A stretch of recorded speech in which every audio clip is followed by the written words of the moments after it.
Welcome to AEW Unrestricted. We are the official podcast of All Elite Wrestling. My name is Tony Schiavone, and on the other side is Aubrey Edwards. Hey, Aubrey. Hi. Hello. How are you, Tony? I'm doing great.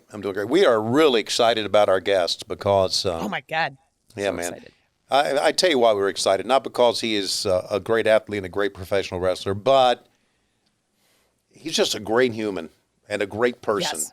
And we need more great humans, people backstage in wrestling. In life, we do. It's Claudio Castagnoli. Hey, Claudio. Thank you, Tony. Can I clip that introduction and just use it all the time for when I enter a room or something? Or if I don't feel good, I'll just makes me feel better. Thank you. I appreciate that. We'll just put it at the front of your entrance music. Right. Yeah. That would be great. Yeah, it will be like, what is it? Like the daily affirmation in the morning. I just listen to it. I'm like, all right, now I'm ready for the day. Yeah. There you go. We started this podcast about talking about the current, what's going on currently with you right now. And obviously you're have ties to the Blackpool Combat Club. And how do you feel about the Blackpool Combat Club? It's a pretty cool group, I think. It's awesome. It's probably the people I would hang out with anyway. So it's just a natural fit. When I first came to AEW and the plan was to put me in the Blackpool Combat Club, I was like, I feel like I was an honorary member before. So it felt perfect. And it's such a fun group between Regal, Bryan, Mox, Yuta, and myself. I feel it's so different. Like everybody is so different, but it works. It's not like 4 guys or 5 guys that like look the same and act the same and do the same things. It's like no, it's we're all different, and that's what makes it great, because I feel like that's what professional wrestling. That's the beauty of professional wrestling. Right. I feel like you're like a collection of misfit toys that has all come together in a way that just magically makes sense. Like everyone looks at it and goes, "Oh yeah, no, that's totally how it's supposed to be." But yeah, no, you're absolutely right. Like you're all very different and whatnot. But one of the things that's not different, and you guys are collecting a lot of gold right now. We've got, at the time of recording, Yuta is pure champion for ROH. You're the ROH World Champion. Max is the undisputed AEW World Champion. It's only a matter of time before Bryan gets a title. This is insane. How do you feel about just winning everything, being dominant? I guess it feels great.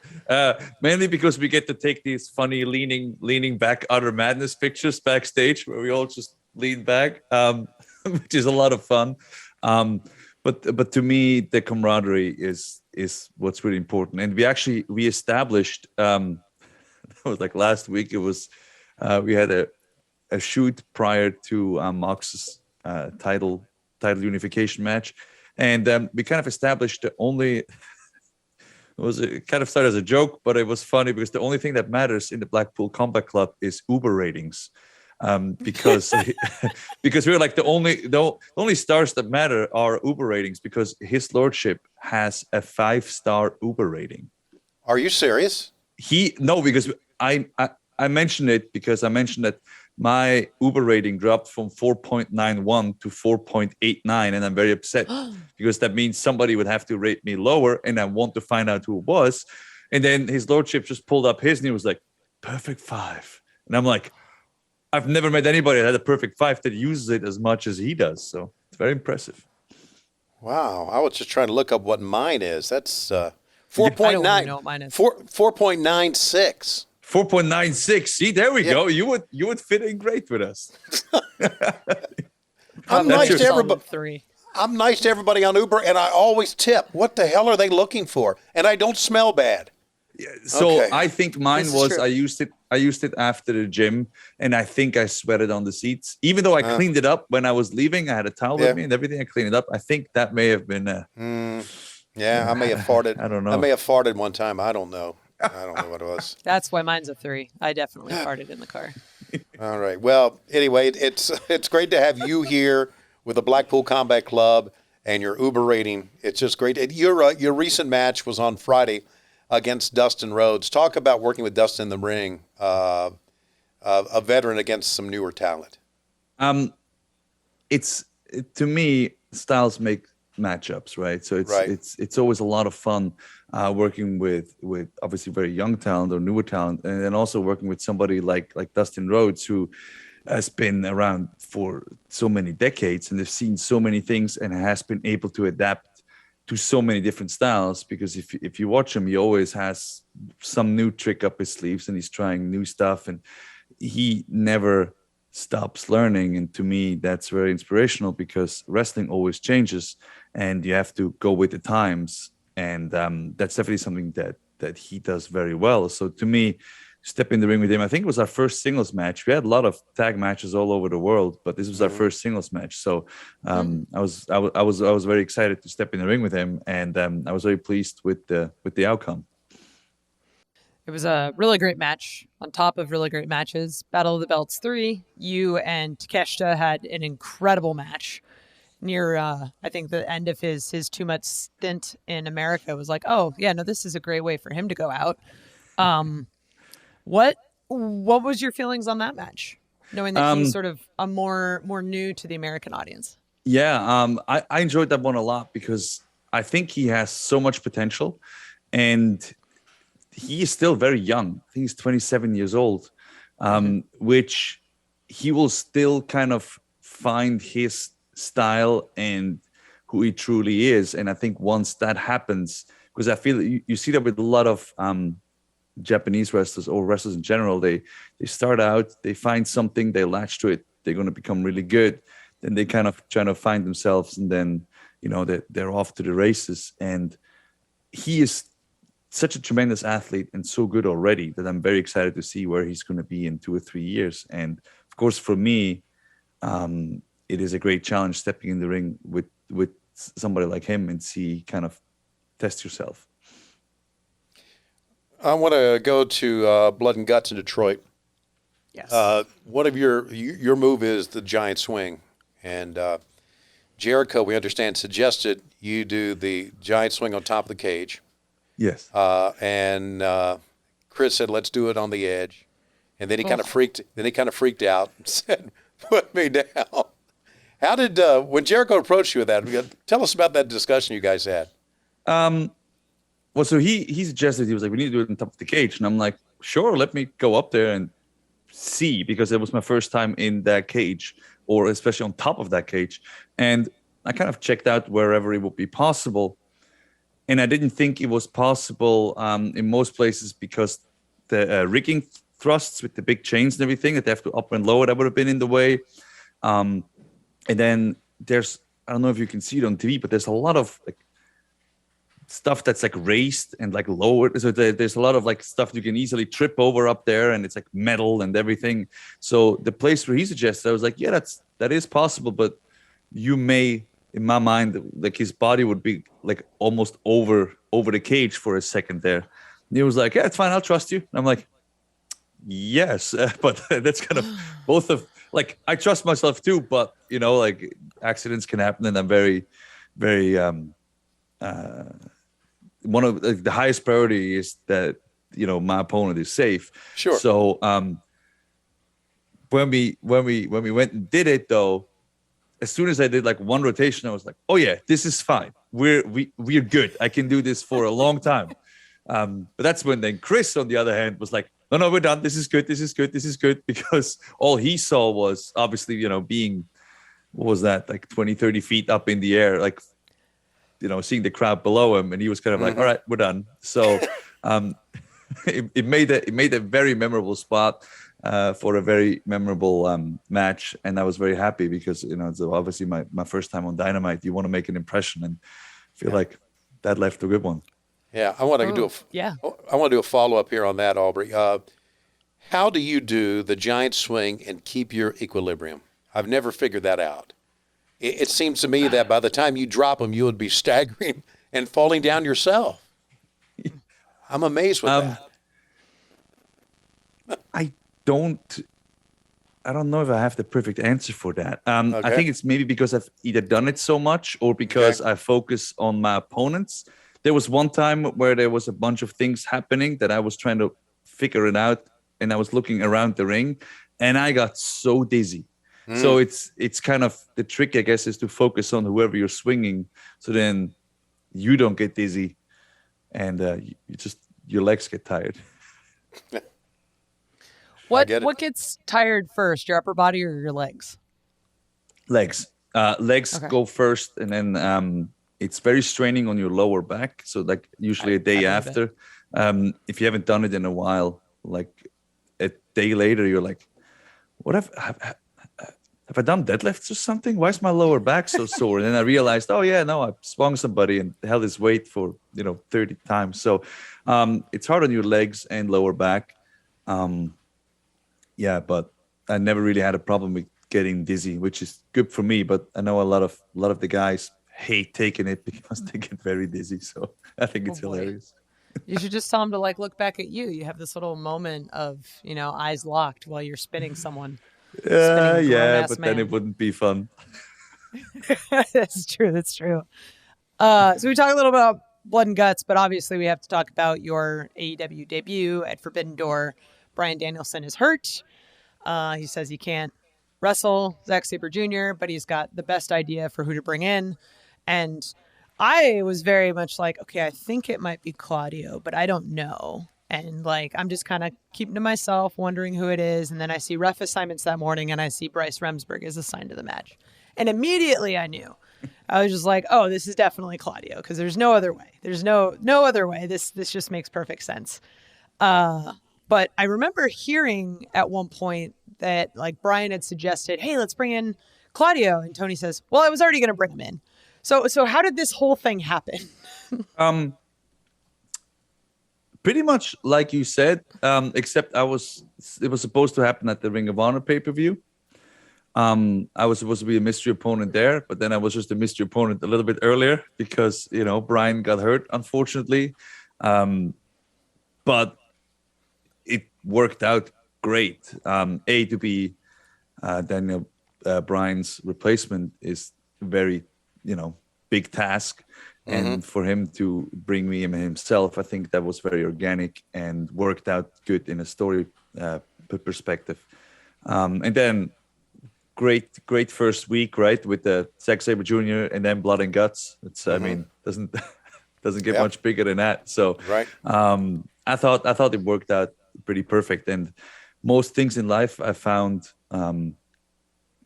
if they're meant to be, they happen organically almost. And then it just kind of fits. And this was the same thing. It just fit.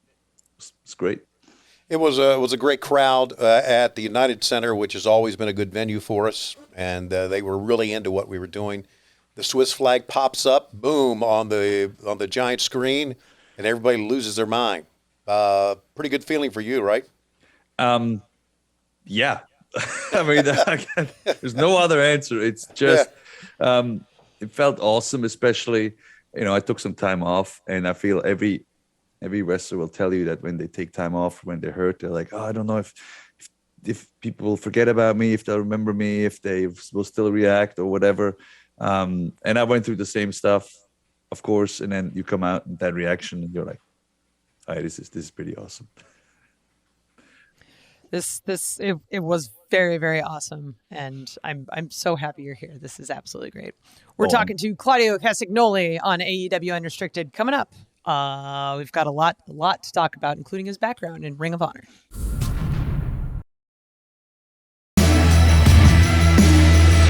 This is AEW Unrestricted, the official podcast of All Elite Wrestling. Tony Schiavone and Aubrey Edwards here talking to ROH champion Claudio Castagnoli. You've actually had quite the history with Ring of Honor prior to your long tenured history at WWE. I think you moved to the States to work with Chikara and Ring of Honor. Talk a little bit about how that whole transition happened. Well, I moved to the States, and that's when Ring of Honor just kind of started. And which means I wrestled for Chikara first, and then Ring of Honor back then had those do or dies, like pre-show matches, and I died, so to speak. But I still got brought back later for some matches with like Nigel and Alex Shelley at that point, and then I was part of the CCW against ROH feud. together with Chris Hero and the Kings of Wrestling. I tag team with him. And then I wrestled in Ring of Honor for must be 5-6 years almost. Wow. I want to say from 2006 to 2011 when I then left for WWE. But that was a lot of fun, and my first experience at doing TV when it was ROH on HDNet. A lot of great friends were made back then at Chikara and at Ring of Honor that I now share a locker room with again. So it's awesome. Talk about your relationship with Chris Hero, because I know Chris Hero has been around this business. He's not working anywhere now, and I've heard, to be honest with you, I don't know him, but I've heard great things about him, and some people don't like him, but overall, I think he really knows the business quite well. He's a huge fan of the business and of wrestling and of wrestling history. I mean, he can probably talk wrestling forever and reference matches and dates that I wish my memory could hold, but it just can't. I remember when I first came over here, he helped train me came on a tour of Switzerland and had like a little camp there. So I trained with him there. Then I went to the US, trained with him a bit there. And then I finally, when I won my green card, which is a crazy way to go about stuff, but I played the green card lottery and actually won. So there you go. Pretty big deal. I should have played the actual lottery too, I guess, if I that would have been the time to do it. Yeah. But then I moved to the United States and I moved in with Chris. And we, trained at Chikara together and then started teaming for Ring of Honor and teamed everywhere. Right. I haven't talked to him really recently. Right. But, he's definitely, his knowledge of wrestling is insane. Yeah, I understand that. This is not about Chris Hero, obviously, and that was kind of an off question. This is about you. Tell me about a very mysterious ice cream. This is amazing because this question gets asked a lot, and I love it because I was only a very mysterious ice cream once. And for something that I did once to have that long-lasting life is amazing. There was a team at Chikara called the Ice Creams, Los Ice Creams. It was Ice Cream Los Junior Ice and El Hijo del Ice Cream. And one day they needed, they needed a third ice cream, and it was a very mysterious Swiss ice cream, and that was me. And I had a lot of fun being an ice cream, and I think I need to see if I still have the Lost Ice Cream shirt. There was a big hit at the merch table back then. It was awesome. Did you I'm trying to remember what mask you wore, but did you have did someone hand it to you? Did you get to design it? How much of a heads up did you get in this? So the ice cream's mask was, one had a cone beard and the other one had a cone that just kind of came to the side of his head. And I believe mine was similar. It just had a cone. I think it was not a unicorn cone, but maybe the other side of the head. But it was just, it was just a regular ice cream mask with a cone on it. That's as regular as ice cream masks can be. So yeah, you who just knows? casually find them at the store, just a regular ice cream mask. It was made for me by ice cream Mr. Ice Cream himself. Oh, I love it. There's a lot of Chikara history, and it being an AEW podcast, we kind of have to talk about your match with Brodie Lee. You guys were in the first steel cage match back in Chikara in 2008. What was it like working with Brodie? Oh, it was awesome. It was we were always back then Brodie came down from Rochester all the time to the Philly area for Chikara and Ring of Honor and other groups. I don't know if it was the Ring of Honor back then. Actually, towards the end of my Ring of Honor run, he was there.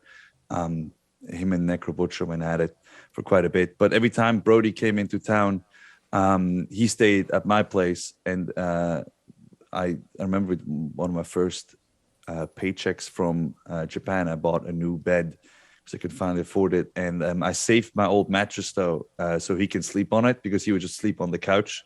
So then he had his own bed. And so we always had a laugh, and we always had fun when we had our matches, because we'd always try to do something crazy. And to have the steel cage match, the first ever, was a lot of fun because He still to this, I mean, he still accused me every time he's got the chance to of whipping him into the cage too hard, and thus he got color, which was a big no-no at the Super PG Chikara. But yeah, he would remind me every single time that I made him bleed, and it was because I was, shutting him in too hard. Which not so sure about that. We were talking to Claudio Castagnoli, and obviously you had a run in the WWE as Cesaro. I was just watching the other day, you and Jake Hager walking out with Dutch Mantel and doing that We the People. And I'm thinking, I've known Dutch for a long time. I've always been a big fan of his. And talk about that experience. I love Dutch. Dutch is awesome. I learned so much from Dutch. He's such a wealth of knowledge, and he doesn't sugarcoat things. Like, he just says it how it is and how he thinks it is, and his opinion. And that to me is very important, because if I want to get better, I don't need to hear the wish-wash around it. You just need to tell me how. And he did. Right. And we wrote together. He introduced me to, some of his favorite country songs, which is awesome. They're still on my playlist. So thanks for that, Dutch. And it was just one of those where like, okay, I think Jack was with Dutch already, and then they just put me with him, if I remember correctly. Right. And it was kind of like, I try to make sense in my head how I would fit into the Real Americans. But then I made sense of it. It's like, yeah, because I came here and I lived the American dream, so I am the Real American. And it worked. And I had great chemistry with, Hager, with Jake, and with Dutch. And we had so much fun. I mean, we wrestled the Rhodes brothers a lot. That's when I was in the ring with Goldie, probably the most. And it was just, we would be beating up Goldust, and Dutch would just be on the outside yelling. It was like, hide him harder, he's blown up, and just trying to make us laugh, and just it was really fun. He would he always had a joke. He always had a piece of advice after the match, and I thought me and Hager clicked really well as a tag team. Probably one of the best tag teams to never hold the tag team championships. I agree. Speaking of tag team chemistry, one of my favorite runs of yours at WWE was you and Kid, and talk about that a little bit. I was blessed with having amazing tag team partners. Every time I was teaming with somebody, and me and TJ had and probably still do have such a huge chip on our shoulder, and especially at that time. And it's crazy because we only teamed for 6 months to the day before he got hurt, which is insane if you think about it, because we had some pretty awesome matches that I have fond memories of with New Day and the Usos. And we kind of helped New Day when they just started, because I remember they were supposed to be baby faces, and it was maybe a week or two after they got formed, and we had a European tour, and they were wrestling against me and Tyson, and we were in Dublin, Ireland, and they came out as baby faces, and then we came out as the heels, and the crowd was not like, they were having none of it. They had no chance, and they just loved us. So we just flipped the script, and from then on, they were the heels, we were the baby face, and it worked. Like, the crowd was super into it, and we had so much fun. And me and TJ, just from the first time we teamed, we found out we were teaming over Twitter. It was announced that we were in some tag gauntlet, and we, as you do in wrestling, you find out things on Twitter. As you do, and we talked as much as we usually do backstage. At that point, it was not that. It was just that we talked about the match a bit, but not like what we're gonna do. And we instantly did like 2 or 3 tag spots, or tag moves, because we just clicked, and we had the same mentality towards wrestling. We still talk to this day about wrestling. We both wanted to get better. We both are very dedicated. Had a great road together, traveled together. All the things. So for me, again, I was very lucky to be in a team with him because he's such a quality human being. You also had a great run with Sheamus as the bar, and that was talk about that experience. I think that was probably the funnest 3 years. I think we teamed for about 3 years, and it's because everything you saw on screen, like you saw us being from like starting as like co-workers that I was just like, all right, I guess I make this work kind of, to just becoming best friends. Because we were always, we're both from Europe, so we have like similarities, but we were not just best friends. We were just like, co-workers. You're cordial, you're fine. We talk a bit here and there, but we were not best friends. And we became best friends over those years, and we are still best friends. And that bickering back and forth, that's nonstop. They would tell us, okay, we're going to shoot a backstage here. You guys just argue, and then you do this. And we're like, okay, cool. And we start, and they were like, you guys can stop. We're not filming yet. And we're like, oh no, that's just us being us. So we had a great time. And especially when we went internationally, we're going to all kinds of football stadiums and stuff like that. So to me, it's, if something is authentic, it will connect with the fans, I feel. And that's the thing that's the stuff that you cannot fabricate. That's the magic. There's always like, how do you explain that to somebody who doesn't like or doesn't watch wrestling? It's like you can't explain it, because it's that magic, it's that authentic connection that you have if something is real. And I feel nowadays, with all the media outlets that people can watch between YouTube and Twitch and Netflix and Hulu and Disney Plus and whatever, if something is not authentic, or if whatever that magic is, if it's not captured, people will not watch it. And I feel we were able to capture some of that magic. Love it. Absolutely. The dog is awesome, Tony. Oh, yeah. He's burfing at me to get up on his throne, but he's got to wait till the commercial break. Yeah, well, coming up, we've got this commercial break, so Bug will get what he wants. And when we come back, we've got fan questions.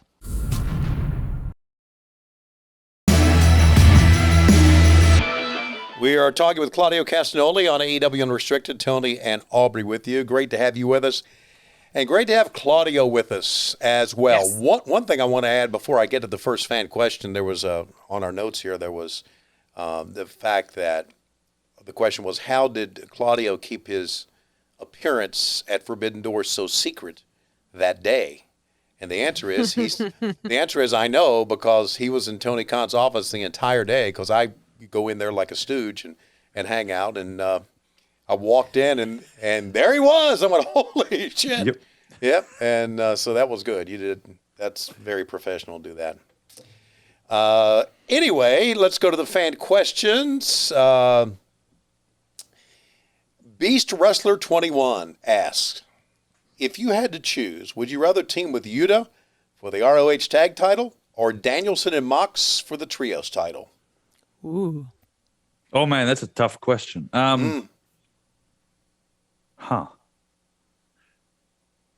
Let's say Danielson and Mox for a trios title, because I feel like we need to get some gold on Bryan.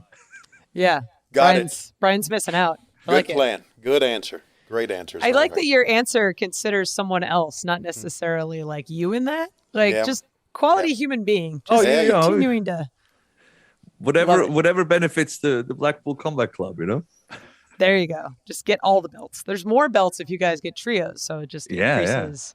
I don't know if you guys could lean back any further though in the photos that you're taking. Yeah, I don't know. We'll find out. We'll find out. All right. Got a question from Squeezebox Woman. I love these names. Who would you like to join? Who would you like to have join you in the Blackpool Combat Club? Anyone from the women's division or an established tag team, or anyone in your mind? Yeah, I think Blackpool Combat Club could use a female. So I'll pick Serena Deeb probably. I think she'd be a good fit. Perfect. For the Blackpool Combat Club. Good pick. All right. Derek LP wants to know, how much does Ricky Steamboat mean to your professional wrestling career? Man, I watched so much Ricky Steamboat back in my ROH days, actually, because that was one of my first times when I was a babyface, and I was like, what better babyface to watch than Ricky Steamboat? And I got like a 12 for 13 DVD. That's how long ago it was. We still had DVDs. 12 or 13 DVD collection of the best of Ricky the Dragon Steamboat. And he's amazing. I mean, the way he moves in the ring and the way, he makes the audience feel, I think it's second to none. And then when I got to go to FCW, he was there as a coach, and, to learn from him firsthand was just really cool. And then, also like very special because you watch somebody on TV so much, and then he's there showing it to you, and you're like, that looks exactly the same. Yeah, I don't know if you ever had those things that happen to me all the time. We're like, oh my god, that's just happens. And then I saw him again. Obviously, it was at at the recent Dynamite, and he still looks great. He's 70 years old, and he still looks fantastic. So that always makes me very happy when you see, some of your idols or some people you look up to that are now older, and they still are doing great. Gives me hope.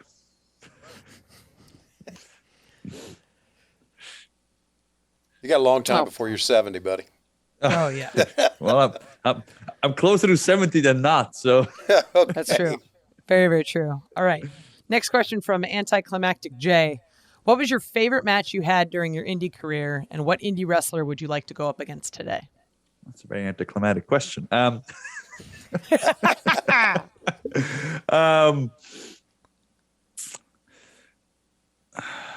See, I always have such a difficult time picking a favorite match because whatever I pick today, tomorrow I'll think of another one, and then I'm like, oh man, I forgot that one. So I've been lucky enough to be in so many matches that I liked, or so many matches that were cool for me for one or the other specific reason. So just because we talked about this earlier, it jumped up in my mind. I was part of the ROH versus CCW Cage of Death match. Right. Which it's kind of like the blood and guts. Kind of reminded me of that because it's not something that I usually do, but that feud was red hot, and the people were packed in the building, and it was just an awesome atmosphere. So that was definitely one of my favorites. So today I picked that. And what was the second part of the question? Somebody I would like to work. I'm being honest, I'm not completely brushed up on my indie stuff currently. Ooh. I know, because I feel some of the best talent is on AEW Dark, right? I mean, that's where you can see all the best of the indie talents, and there's definitely there's a lot of talent on there that I still would like to get in the ring with, which is one of the reasons I came to AEW, and I love it so much here because there's so much talent beyond what you can see on TV. And if you really love wrestling, you watch AEW Dark on YouTube because it's just some of the best stuff that you haven't seen yet, or that you will see in the future, which is always, I feel that's what the fans kind of latch out to. They want to, or lash on to, I should say, not lash out to. Well, that may be too, but latch on to. It's who is going to be their pick in the future. So, right. Yeah, it's good when we go to these different towns and see the local talent, and especially when I like it when the local talent gets announced and the fans pop for them, and they cheer for them. I really enjoy that. I think so now they've cheered for them, they watch them. Let's see how they do. So. I agree with you.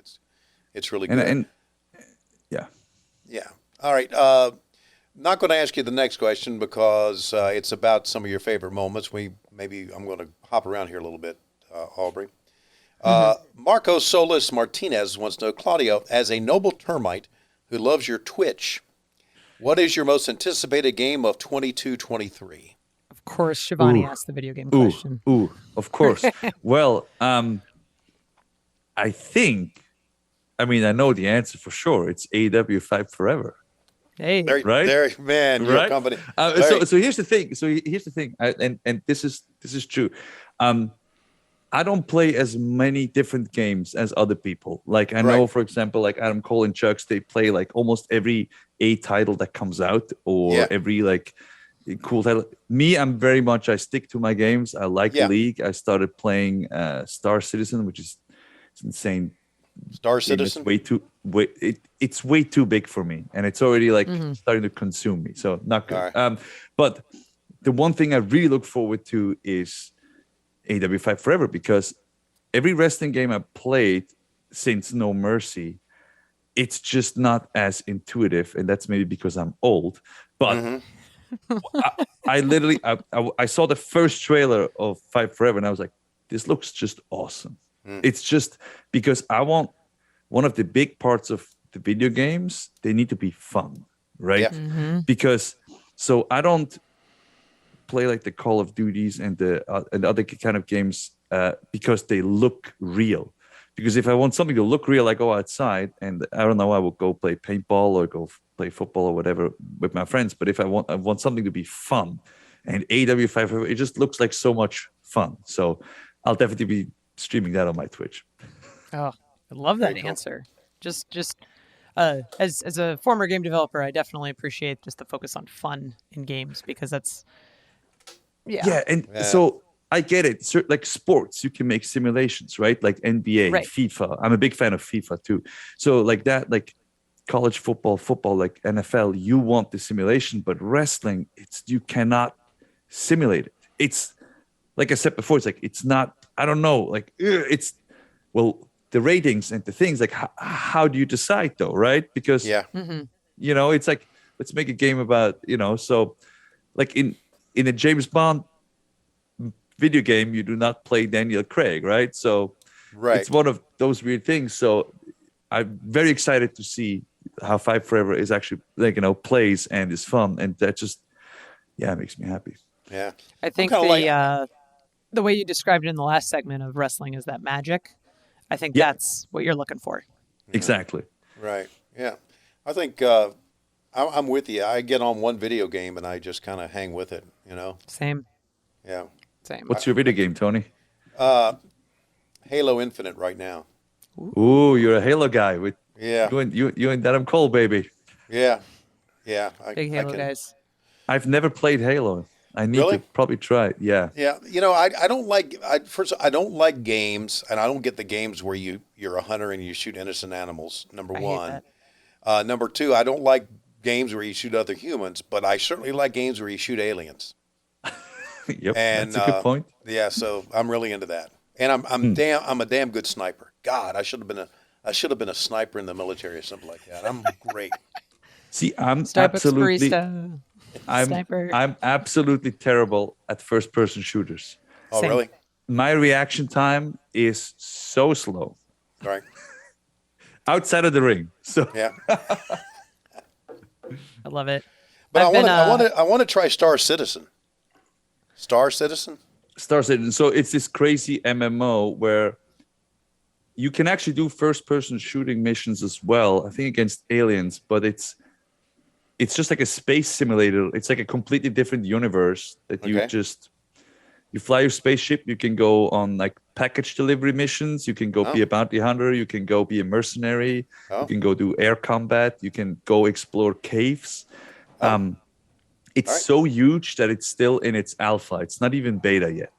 Wow. They've been developing it for 10 years and they're still in alpha. And it's insane how big it is.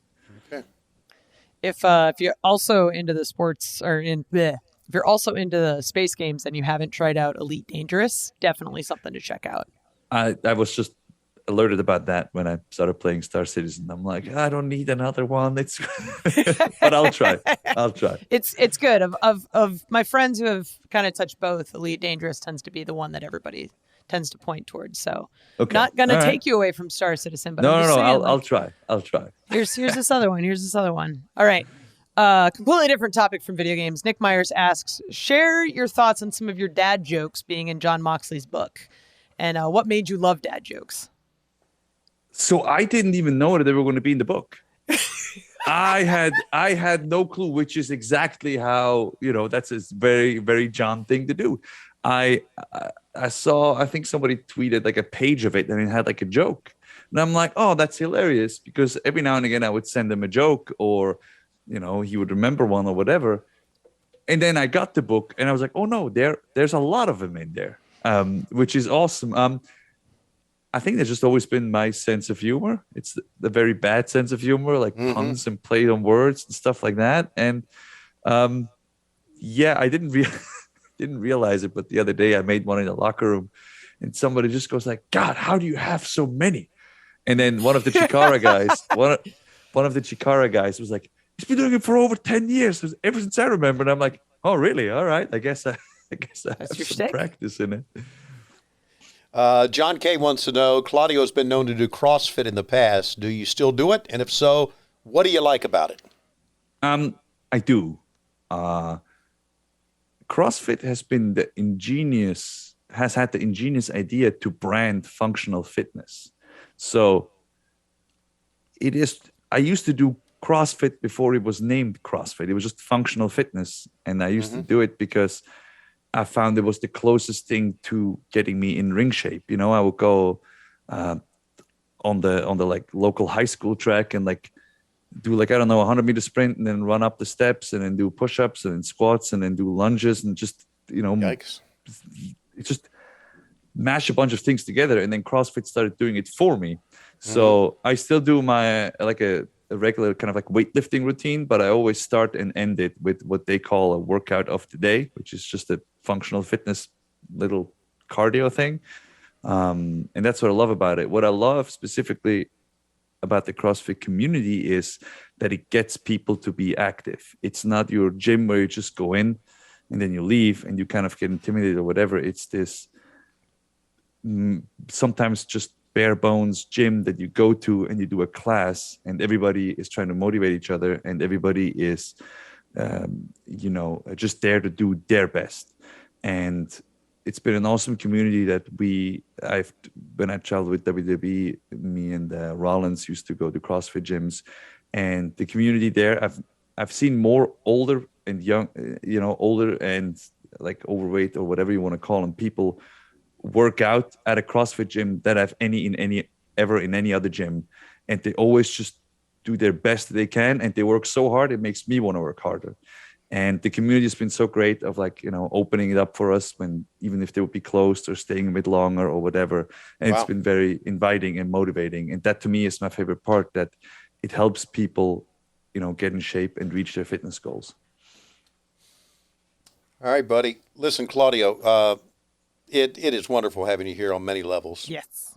It really is. You're a great person to hang out with in the back, and you always got a smile. You're always very positive. I wish more people, not only backstage in wrestling, but in life, were like you. Thanks a lot, and it's great having you here. It really is. Well, thank you for having me. I appreciate it. Let's do this again sometime. Yeah. Yeah. We shall. This was awesome. We got a little bit of video games. We got a little bit of CrossFit. We touched on a lot of stuff, and there's so much more to even talk about. But, we're out of time.